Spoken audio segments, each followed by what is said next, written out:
Hello? Hello, mahal? Hello, mahal ko. Ikaw to? Oo, ako to, mahal.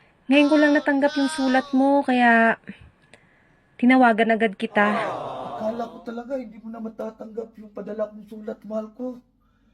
2 years kong pinadala yan. Thank you, Lord. Wow! Kumusta ka na? Heto, okay lang, mahal. Kumusta naman yung tindahan natin, mahal ko? Heto, mini store na. Ang galing mo talaga magdala ng negosyo. Yung babuyan natin. Heto, litsunan na. Oo, kaya bilib talaga ako sa'yo, mahal ko eh. Wow! Eh, yung videokihan natin. Heto, KTV bar na. Galing mo talaga, mahal. Eh, yung 2 anak natin. Heto, 4 na. Labis na nasaktan ako.